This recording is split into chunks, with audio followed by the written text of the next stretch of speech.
Rally నిర్వహించారు. Ambedkar junction నుండి YCP మహిళా విభాగం శ్రేణులు ర్యాలీ తీశాయి. కూటమి ప్రభుత్వం ఏడాది పాలన మహిళలపై జరుగుతున్న అఘాయిత్యాలు, అత్యాచారాలు, హత్యలను అరికట్టడంలో విఫలమైందని వైసీపీ మహిళా విభాగం మండిపడింది. అందుకు నిరసనగా అంబేద్కర్ విగ్రహానికి పాలాభిషేకం చేసి వినతి పత్రం అందజేశారు.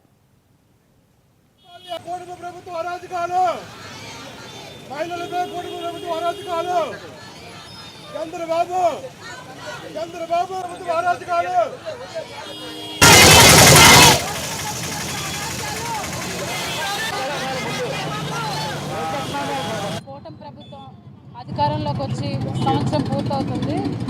కూటమి ప్రభుత్వం అధికారంలోకి రాకముందు ఇప్పటి డిప్యూటీ సీఎం పవన్ కళ్యాణ్ గారు ఆంధ్రప్రదేశ్లో మహిళలపై అత్యాచారాలు జరిగిపోతున్నాయి, ఉమెన్ ట్రాఫికింగ్ అని 30,000 కేసులు ఉన్నాయన్నారు. ఇప్పుడు మన హోమ్ మినిస్టర్ అనితా మేడం గారు ఉన్నారు కదా, మరి అదే 30,000 కేసులు నిజంగా జరుగుంటే మరి మీ యాక్షన్ ఏమైంది? జూన్ 12, 2024 నుండి జూన్ 12, 2025 వరకు సుమారు 1600 కేసులు మహిళలపై నమోదయ్యాయి. వాటికి మీరు ఎటువంటి రియాక్షన్ తీసుకున్నారో చెప్పాలి. అదేవిధంగా ఒక 2 రోజుల క్రితం వెలుగులోకి వచ్చిన విషయం ఏమిటంటే, కడప జిల్లా రాప్తాడ్లో రీసెంట్గా మనకి వెలుగులోకి వచ్చిన విషయం ఏంటంటే, 14 సంవత్సరాల ఒక అమ్మాయిపై సుమారు 12 మంది 6 నెలలుగా అత్యాచారం చేస్తున్నారు. మరి ఉమెన్ హోమ్ మినిస్టర్ కదా మీరు, ఉమెన్ పట్ల మీరు ఎంత జాగ్రత్త వహిస్తున్నారో కూడా అది కూడా మీరు చెప్పాలి. అలాగే చాలా విషయాలు ఉన్నాయి.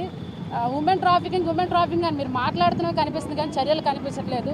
యాజ్ ఏ ఉమెన్ హోమ్ మినిస్టర్గా అనిత గారు మీరు ఇంతవరకు ఏం రియాక్షన్ తీసుకున్నారు? ఆంధ్రప్రదేశ్ మహిళల్ని మీరు ఎలా ప్రొటెక్ట్ చేస్తున్నారు? ఆంధ్రప్రదేశ్ ఉమెన్ పట్ల మీరు ఎంత నీతి నిజాయితీతో మీరు చర్యలు తీసుకున్నారో మాకు మీడియా దానిగా చెప్పండి. ఒక పేపర్ స్టేట్మెంట్ ఇచ్చి మీరు ఏ చర్యలు తీసుకుంటున్నారో కూడా మాకు మీడియా ముఖంగా చెప్పాలని కోరుకుంటున్నాం. ఒక్క విషయం, భారత రాజ్యాంగం అమలు జరుగుతుందో లేదో చెప్పలేకపోతున్నాం కానీ ఆంధ్రప్రదేశ్లో రెడ్ బుక్ రాజ్యాంగం అయితే ఖచ్చితంగా అమలు జరుగుతుందని, మహిళలపై జరిగే అత్యాచారాలపై మీరు ఎటువంటి యాక్షన్ తీసుకోకపోవడం వల్ల తెలుస్తుంది.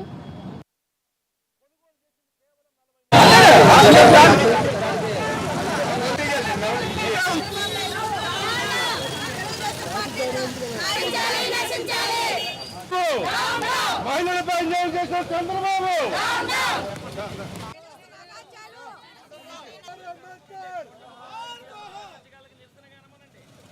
మహిళలపై